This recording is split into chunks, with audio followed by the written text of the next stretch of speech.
주신 하나님의 말씀을 우리 함께 봉독하겠습니다. 요한이서 1장 1절부터 3절 말씀입니다. 함께 읽겠습니다. 장로인 나는 택하심을 받은 부녀와 그의 자녀들에게 편지하노니 내가 참으로 사랑하는 자요 나뿐 아니라 진리를 아는 모든 자도 그리하는 것은 우리 안에 거하여 영원히 우리와 함께할 진리로 말미암음이로다. 은혜와 긍휼과 평강이 하나님 아버지와 아버지의 아들 예수 그리스도로부터 진리와 사랑 가운데서 우리와 함께 있으리라. 아멘. 성경은 하나님의 말씀입니다. 오늘 저 뒤에 보면 이 고등부 학생들, 특별히 고3 학생들이 이렇게 나왔습니다. 제가 오늘 꿈의 교회에 김학중 목사님 있는 교회에 모임이 있어서 잠깐 갔다 왔는데 거기서 많은 목사님들이 요즘 고3 학생들이 교회를 안 온대요. 해방이다 그래가지고 다 그냥 밖으로 떠돈대요. 그런데 우리 선곡교회 고3 학생들은 주님 앞에 나왔으니 우리 주님이 우리 정말 멋진 우리 고3 학생들에게 앞으로 큰 은혜의 길을 열어주실 줄 믿습니다. 네, 우리 한번 박수할까요? 박수. 감사해요. 네, 고맙습니다. 네. 여러분들, 몇 해 전에 스타벅스가 우리 팽성에 들어왔죠? 스타벅스가 들어온다 그러니까 다들 깜짝 놀랐습니다. 여기에 스타벅스가? 그런데 제가 놀란 것이 있습니다. 더 놀란 거는 개업하는 날인데 사람들이 아직 문을 안 열었는데도 줄을 쭉 섰어요. 그래서 저희 딸에게 물어봤죠. 왜 저기 저렇게 서 있냐? 기념품을 주니까 그거 받으려고. 아직 문도 안 열었는데 차가 꽉 차가지고 말이죠. 기다리고 있는 것을 보았습니다. 소문에 500명이 받아갔다, 600명이 받아갔다. 그런 소문이 들렸습니다. 여러분, 11월 28일이 무슨 날인지 아세요?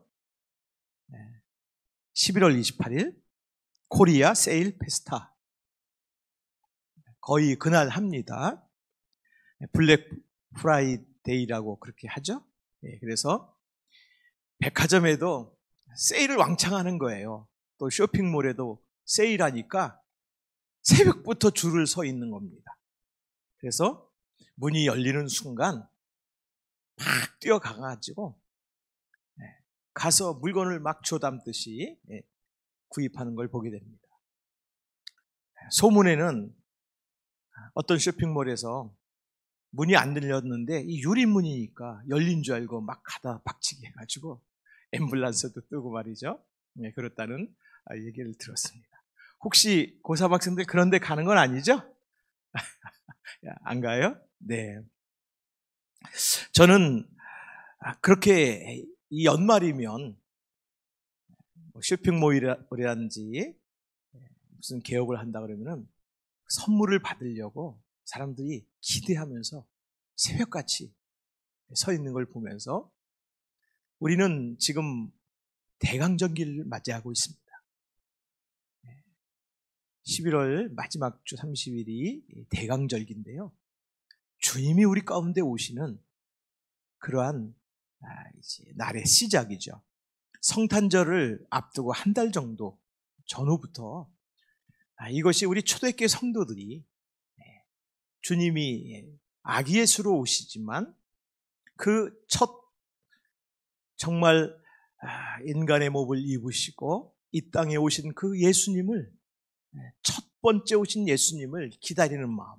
그런데 그 아기 예수님은 이미 2000년 전에 오셨다가 장성하셔서 십자가를 지시고 죽으셨다가 부활하셔서 하나님 우편으로 올라가셨습니다. 그러나 이 대강절에 성도들은 다시 내게 오실 예수님을 고대하는 것이 대강림절기입니다. 그래서 이 강림절은 사실은 원래 뜻은 손님을 기다린다. 기다린다고 하는 뜻이에요. 그것도 손님을 기다린다. 우리 예수님을 기다리는 것입니다. 여러분들이 이 대강절기에 다시 오실 주님을 여러분 삶 속에서 만날 수 있기를 주님으로 축원합니다. 우리 고3 학생들, 우리 청년들도 마찬가지입니다. 예수님이 내 삶에 오시면 내 삶이 변화가 됩니다. 예수님이 내 삶의 중심이 되시면 나는 결코 흔들리지 않습니다. 우리 고3 학생들이 이제 가장 큰 시험을 이미 치렀어요. 근데 그 관문을 딱 열면 그 앞에 더 큰 그런 입시 또 취업의 관문이 또 기다리고 있죠. 예수님을 모신 자는 어떤 상황 속에서도 흔들리지 않습니다.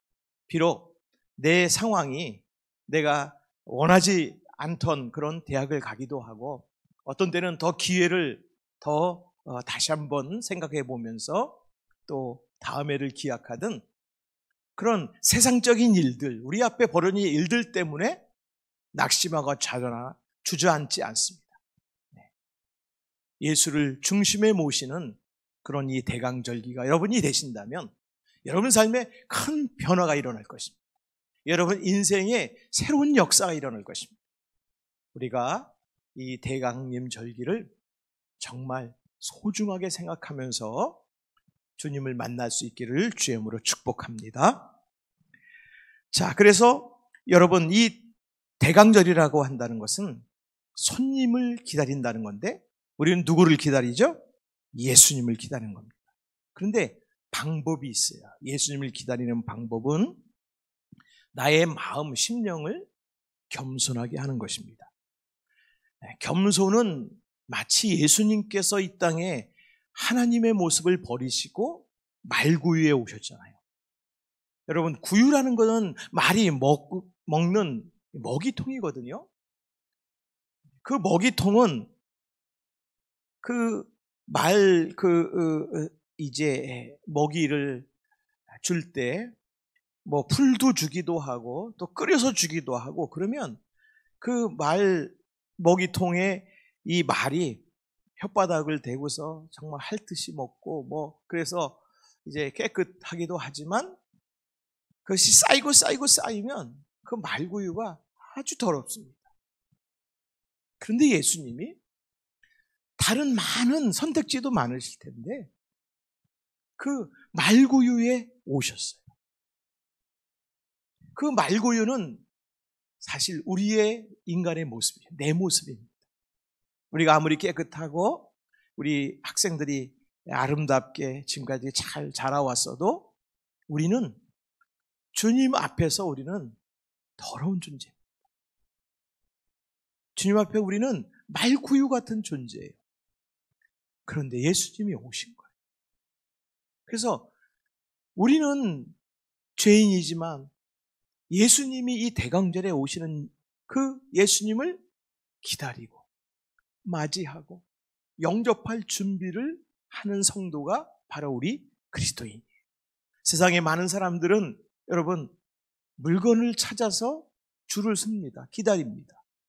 여러분 그 물건이 참 행복을 줄까요? 어떤 사람들은 자기가 좋아하는 것을 찾아서 갑니다. 그러나 여러분 우리가 알잖아요. 그 기쁨도 잠시. 여러분 참 행복은 어디서 올까요? 물질입니까? 아니 대학일까요? 아니 명예일까요? 내 이름을 높이는 것일까요? 아닙니다. 우리는 지금까지 살아오면서 그것이 참 행복이 아님을 우리는 압니다. 참 행복은 주님으로부터 오는 줄 믿으시길 주님으로 축원합니다. 이 믿음만 있어도 막 설레는 거예요, 여러분. 그래서 초대교회 성도들은 내게 오실 주님을 예비하는 시간, 그것이 이 11월 말부터 12월. 오늘 이 요한 사도의 교회, 요한 2서거든요. 우리가 잘 보지 않는 말씀인데요. 특별히 오시는 예수님을 어떻게 준비하고 맞이해야 될까를 알려주는 말씀입니다. 그리고 이 말씀을 통해서 내가 이런 은혜를 받았구나. 이 주님을 기다려야 되겠다 하는 믿음을 가지고 주님 앞에 살아갑니다. 우리는 말구유 같다고 그랬죠? 그래서 우리는 겸손해야 되는 것이죠. 말구유 같이 더럽습니다. 더러운 것이 깨끗함을 입으려면 어떻게 돼야 되죠? 회개해야 됩니다. 하나님 앞에 용서를 빌어야 됩니다. 회개해야 됩니다. 그래서 기다리는 이 신앙은 어떤 신앙이냐? 나는 말구유 같은 존재입니다. 그래서 나는 하나님 앞에 나는 주님이 내 안에 오시 그 은혜를 받을 만한 자격이 없습니다. 그래서 회개하는 겁니다. 내 삶을 다시 한번 하나님 앞에서 회개하는 것이죠. 그렇게 해서 이러한 삶을 순종이라고 합니다. 순종은 정결하다와 뜻이 비슷해요, 여러분. 순종하는 것은. 우리가 완전히 깨끗하고 의인이라서 정결한 것이 아니라 우리가 때묻고 우리가 약하고 우리가 잘 것 없지만 주님 앞에서 그러나 주님 앞에 다가가기를 내가 믿음으로 힘쓰고 기도하고 주님을 찾을 때 우리 아버지 하나님께서는 그것을 의로 보신다고 했어요. 그래서 여러분 우리의 그 주님을 향한 모든 그런 그 우리의 모습은 우리 스스로는 정결하지 않다고 이렇게 생각할지라도 하나님께서 정결하게 보시는 줄 여러분 믿으시길 주님으로 축원합니다. 그래서 여러분 위로를 받으셔야 돼요. 왜냐하면 하나님의 은혜가 있는 것입니다. 자, 그래서 오늘 이 요한 사도의 교회가 어떻게 주님을 영접하고 그 주님을 붙잡았는지 우리도 나도 이 주님을 붙잡아야 됩니다. 그래서 여러분 삶 속에 참 행복, 참 복이 있으시길 주님으로 축원합니다. 자, 요한일서 1장 1절부터 한번 보겠습니다. 우리 함께 읽겠습니다. 1절 시작. 장로인 나는 택하심을 받은 부녀와 그의 자녀들에게 편지하노니 그랬습니다. 이것은 소식입니다. 편지라고 하는 것은 복음의 소식이에요. 기쁜 소식입니다. 그런데 이게 장로라 그랬습니다. 이 장로라고 하면은 이 교회는 목사님이 없는가 보다 이렇게 생각할 수도 있는데 없었습니다. 당시에는 목사라고 하는 직이 없었어요. 장로라고 불렀습니다. 우리 사실 여기 장로님들 계신데 장로님들은 목회자의 몫을 감당하시는 분이십니다. 그래서 장로님들이 자부심도 가지셔야 되지만 항상 내가 장로가 된 것이 자랑스럽고 참 교인 가운데도 명예라고 생각하죠. 그러나 여러분 장로가 되는 것이 중요한 것이 아니라 참 장로님처럼 섬김으로 나가는 것이 그것이 가장 장로님 된 기쁨입니다. 그래서 우리 장로님들이 권사님들도 마찬가지죠. 권사님이 된 것이 그것이 중요하겠습니까? 하나님이 권사님으로 장로님으로 부르신 것은 그냥 직함을 주려고 부르신 거 아니죠. 권사님답게, 장로님답게. 이 답게라는 걸 무엇입니까? 예수님을 기준으로 하는 것이죠. 예수님을 참으로 섬기고 또 순종하는 권사님답게, 장로님답게. 마찬가지겠습니다. 여기 모두도. 여러분, 그래서 왜 그러냐면 우리는 어떤 존재냐? 택하심을 받았기 때문에. 여러분, 이것은 큰 은혜인 줄 믿습니다. 누구로부터 택하심을 받았을까요? 하나님 아버지로부터. 여러분, 한 사람 한 사람은 하나님 아버지로부터 택하심을 받은 사람들. 여러분, 그래서 여러분이 만약에 가장 위기와 힘들 때 기억하십시오. 나를 누가 택했나? 하나님 아버지가 택하셨어요. 그러면 하나님 아버지가 여러분의 갈 길을 인도하시고 여러분의 갈 바를 아시고 우리 하나님이 또 챙겨주시는 줄 믿으시길 주님으로 축원합니다. 그래서 이거 보십시오. 택하심을 받았는데 부녀와 그랬어요.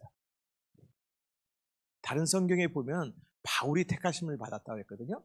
근데 성경은 여기서 보면 그냥 평범한, 우리같이 평범한, 그러나 평범하지 않으면 하나님이 나를 택하셨다는 거예요. 우리 고3 학생들, 청년들, 하나님이 여러분을 택하셔서 이 자리에 왔습니다. 그리고 하나님이 택하셔서 여러분들이 지금까지 믿음 안에서 자라나신 거예요.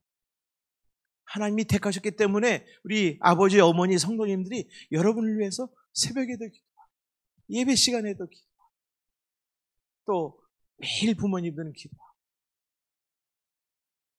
하나님이 여러분을 택하셨기 때문에 여러분 잊지 마시기 바랍니다. 자, 택하시는데 그의 자녀들, 부녀와 그의 자녀들 그랬습니다. 부녀는 여성분들이기도 하지만 부모님들이에요. 그리고 그의 자녀들이라고 했어요. 여러분들.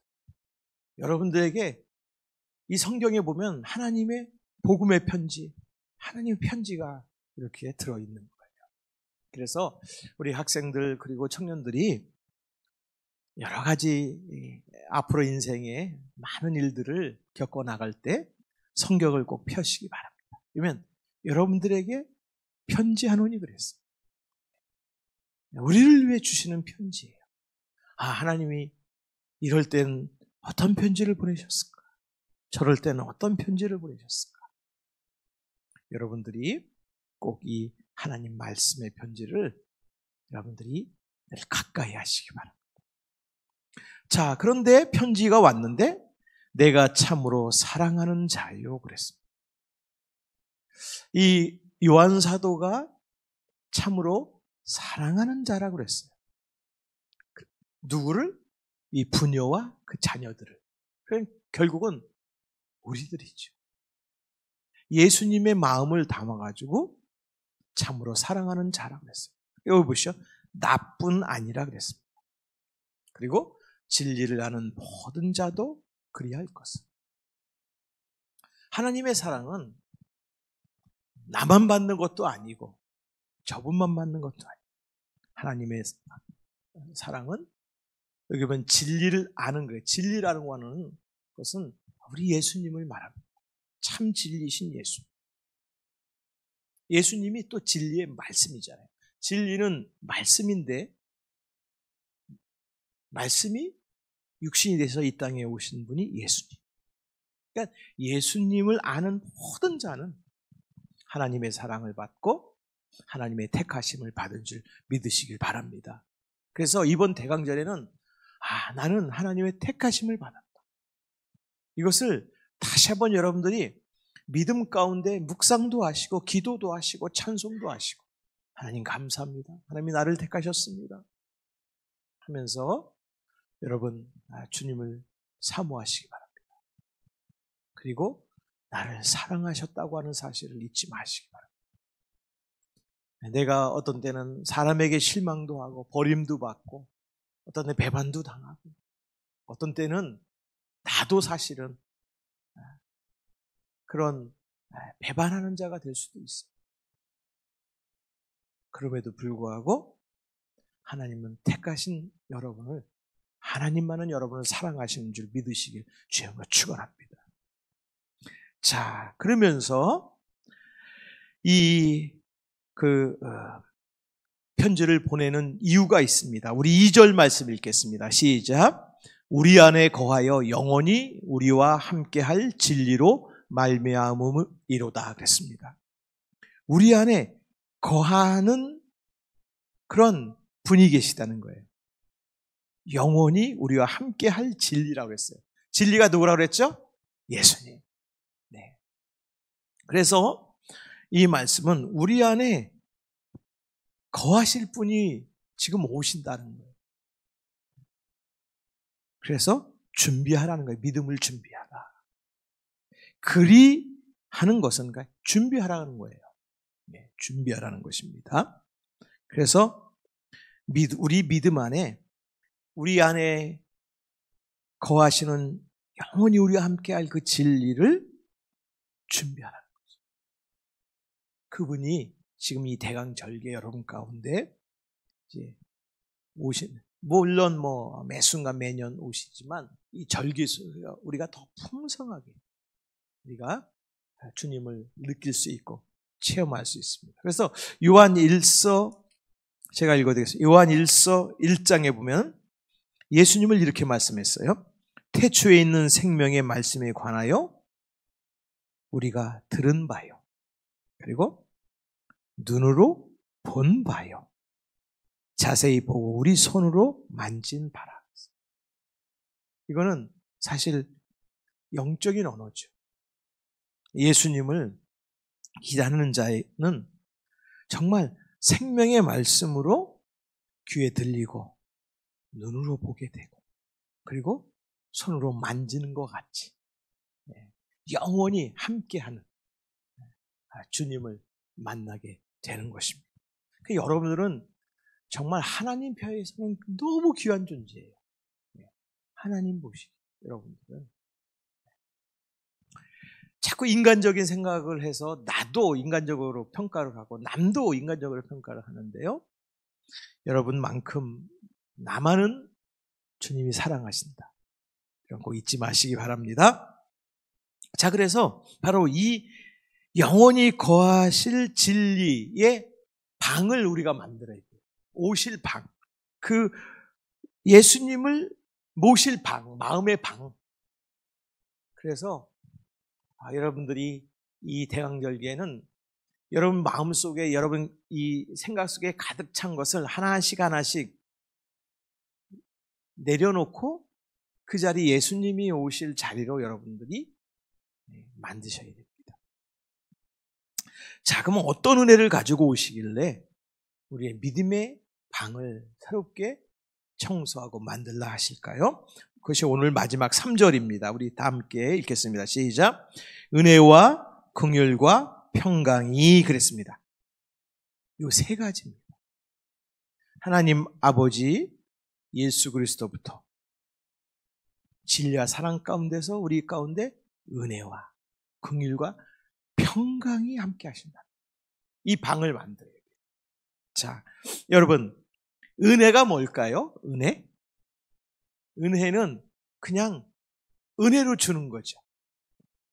어머님, 부모님, 아버지, 어머니의 사랑이 그게 은혜예요, 여러분.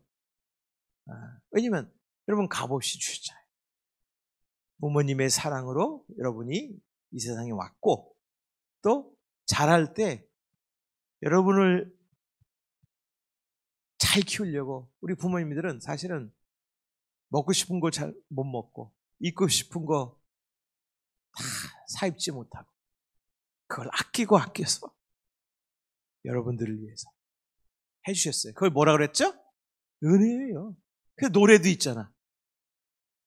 어버이 은혜, 어머니 은혜. 그렇죠? 네. 여러분들은 은혜를 받은 자. 근데 하나님은 은혜를 주신 하나님이 너무나 귀하다, 난 잘했다 이렇게 생각을 하지는 않습니다. 반대로 하나님은 은혜를 주시는 우리를 너무 귀하게 여기십니다. 부모님 사랑도 마찬가지입니다. 부모님이 은혜를 주셨어요. 여러분 갚아야 되죠? 부모님이 더 귀하죠? 아니에요. 부모님 생각은 부모님이 여러분들에게 사랑을 베풀고 은혜를 주시면서 여러분을 더 귀하기 때문에 주십니다. 부모님 자신보다 더 귀하기 때문에 여러분들 그거 잊지 말아요. 그렇게 되면 그 사랑을 기억하면 사실 대학 입시에 떨어져도 방황하면 안 돼요. 왜? 여러분들은 귀한 존재니까. 내가 원하는 대학 못 갔다고 낙심하면 안 돼요. 왜요? 여러분 은혜를 받은 자야. 그래서 어떠한 길로 하나님이 인도하시든지 여러분을 귀하게 여기십니다.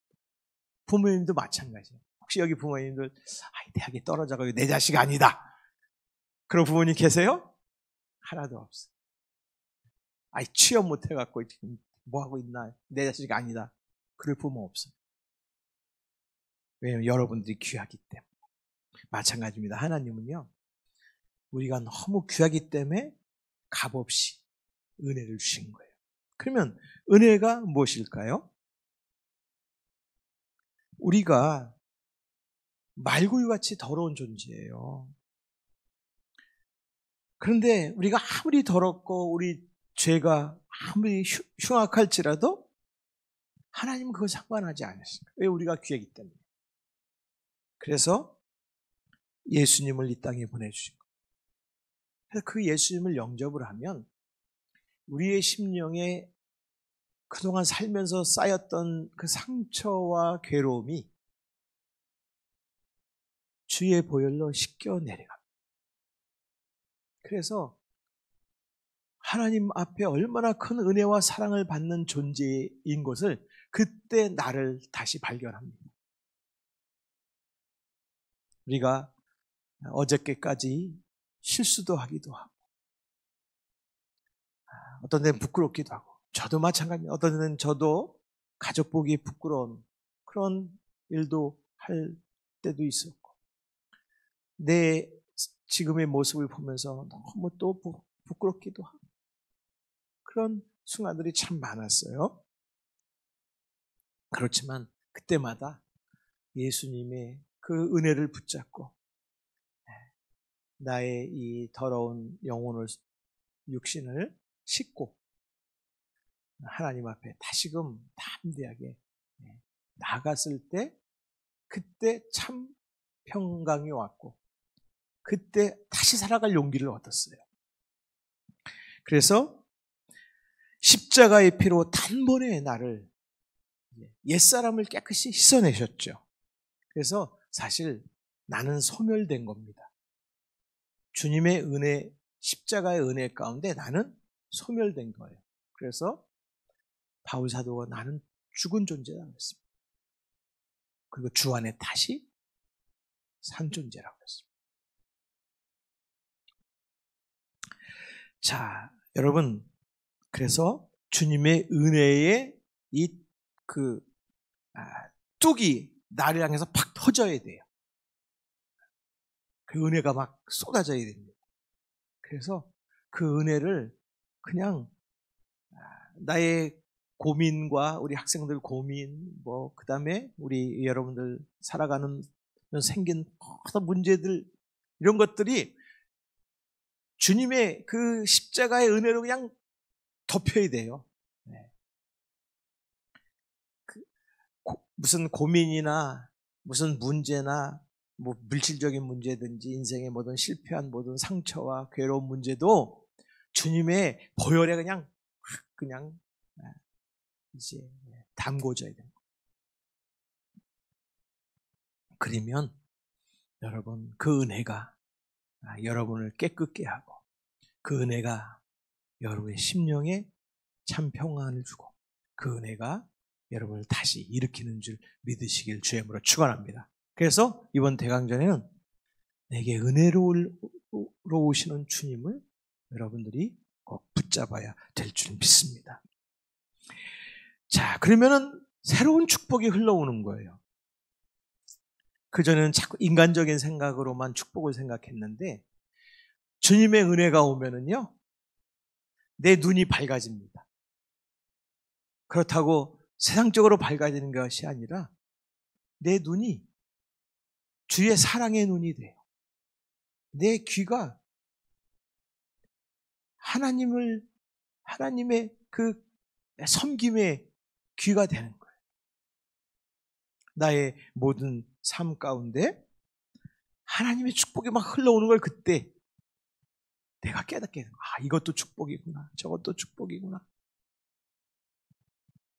이런 인생을 그리스도인이라고 합니다. 그래서 세상적으로 보면은 감사와 기쁨이 없는데 기쁜 거예요. 그러니까는 안디옥에서 저 사람들이 무슨 사람이야? 예수님을 믿는 사람이래. 예수의 사람이래, 스스로가. 그래? 그러면 저 사람들을 그리스도인이라고 부르자. 우리가 부른 게 아니에요. 우리 성도가 부른 게 아니에요. 세상 사람들이 뭔가 다르구나. 조그만 거, 이 감사한 거 같지 않은데 감사해요. 전에는 자기만 알았는데 남을 섬겨요. 전에는 자기 생각만 했었는데 서로 공감해요. 여러분, 그래서 초대교회 성도들은 은혜를 큰 항아리 같다고 그랬습니다. 항아리. 항아리가 뭘까요? 가득 채우는 거죠.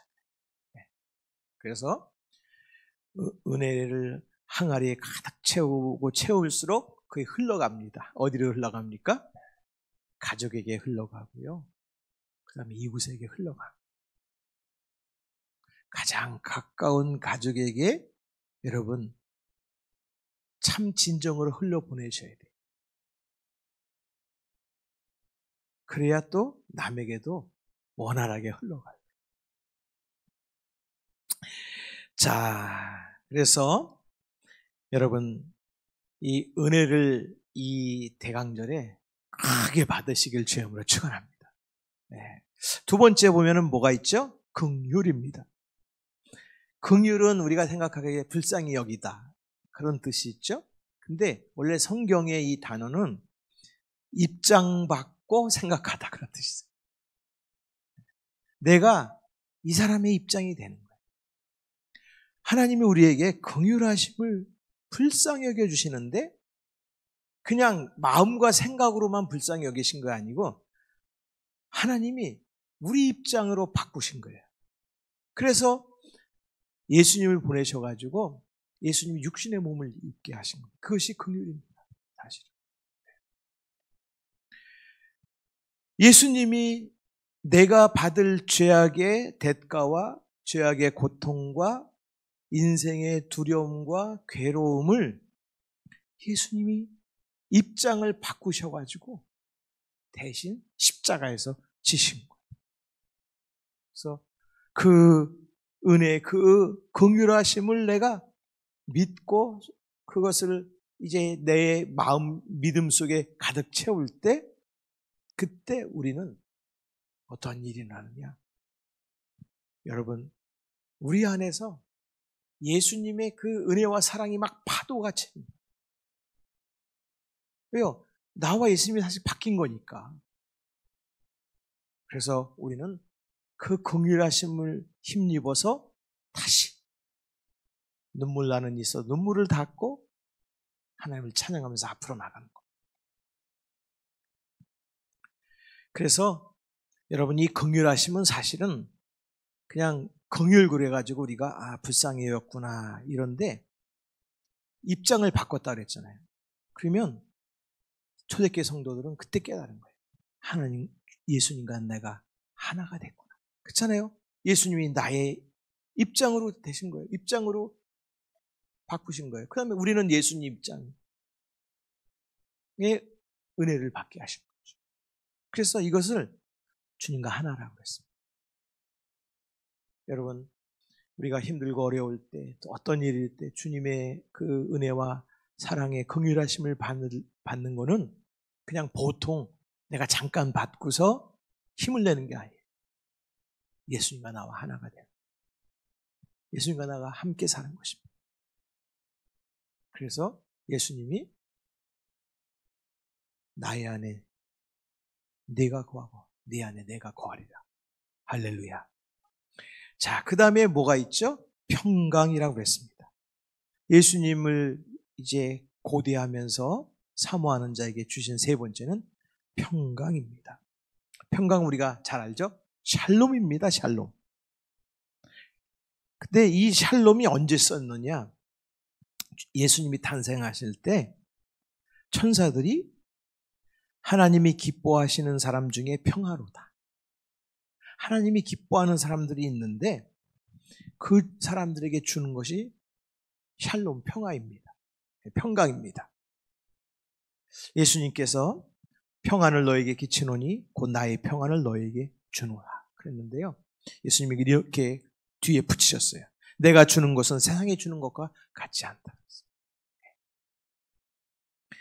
예수님께서 십자가에 못 박힌 후에 제자들이 절망과 두려움에 패배 의식에 빠졌습니다.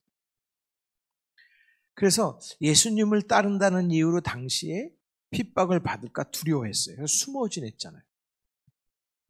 그리고 그들의 마음속에 그것도 있었어요. 예수님을 내가 지켜드렸어야 되는데 못 지켜드렸구나. 그 좋은 예수님이. 그런 죄책감도 있었어요, 사실. 그러면서 불안이 가득 차 있었죠. 우리의 인생은 어떻게 될 것인가.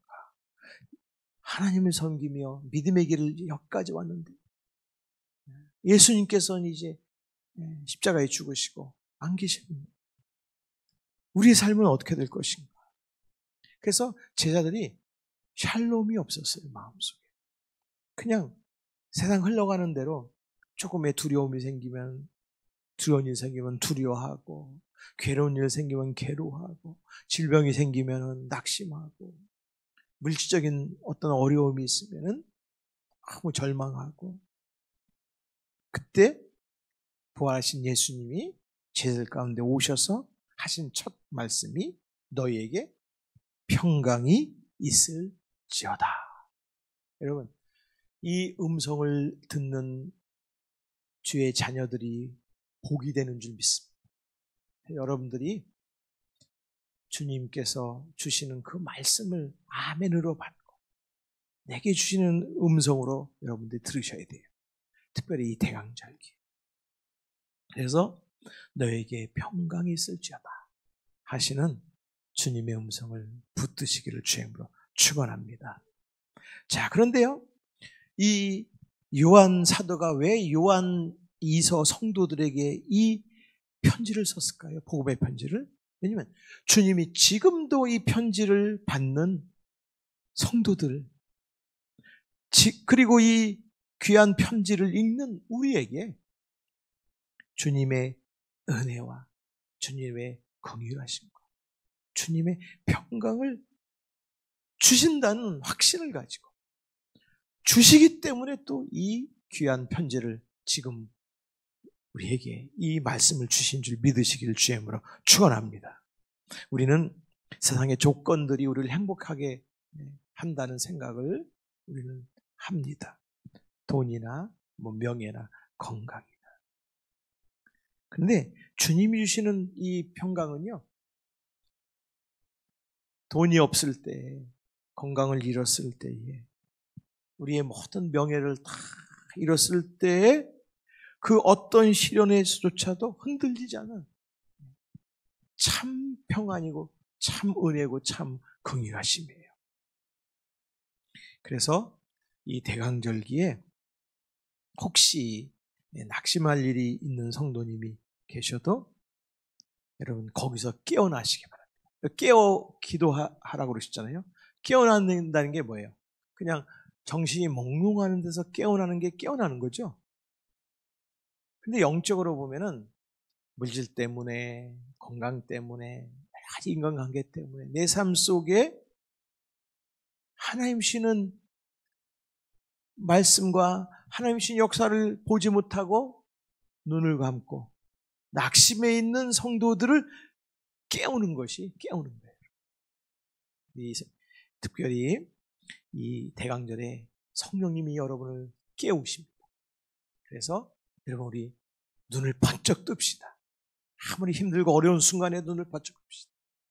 그리고 여러분 삶 속에서 하나님의 역사하심을 여러분들이 붙드시고 바라보시길 주의 이름으로 축원합니다. 자, 그래서 오늘 요한 2서 1장 9절 읽지 않았지만 한번 이렇게 그 다음에 이렇게 말씀하셨어요. 요한 2서 1장 9절 시작. 지나치게 나가서 그리스도의 가르침 안에 머물러 있지 아니한 사람은 누구든지 하나님을 모시고 있지 아니한 사람입니다. 그 가르침 안에 머물러 있는 사람은 아버지와 아들을 다 모시고 있는 사람입니다. 요거는 새로운 번역으로 해주셨네. 그렇죠? 네. 요거는 우리 개역 우리가 가지고 있는 성경이 아닌데 오늘 요한2서 1장 9절에 보면은 이런 말씀이 있습니다. 지나쳐 그리스도의 교훈 안에 거하지 아니한 자는. 그러니까 하나님 말씀을 지나쳐가는 거예요. 네, 지나쳐가는 겁니다. 세상 것들 때문에 다 하나님을 모시지 못하는 거예요. 그러나 교훈 안에 거하는 그 사람은 지금 주님이 우리 가운데 지금 오신다. 은혜와 긍휼과 평강을 가지고 오신다. 이 교훈 안에 거하는 그 사람은 아버지와 아들을 어떻게 한다고요? 모시는 사람. 자, 그리고 요한일서 5장 12절 말씀, 아들이 있는 자에게는 생명이 있고 그랬습니다. 그 다음에 하나님의 아들이 없는 자에는 생명이 없느니라.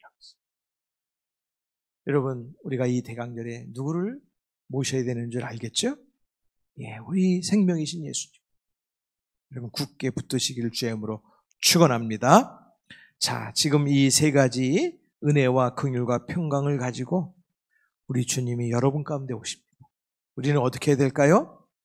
베들레헴 구유처럼 주님 앞에 낮아지고 겸손해져서 회개하고 순종하는 마음으로 주님을 기다려야 됩니다.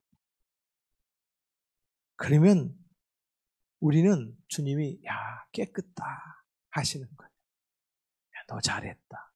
그래서 이 땅에 다시 오시는 주님이 그 여러분의 믿음의 방에, 이 여기 심령에 주님이 임하시는 겁니다. 그래서 주님이 여러분 한 분 한 분을 다시 만나셔서 새롭게 하시는 놀라운 그 은혜, 놀라운 그 축복, 영원한 생명으로 채우시는 그 귀한 우리 주님을 만나시고 함께 하시는 이 대강절이 될 수 있기를 주의 이름으로 축원합니다.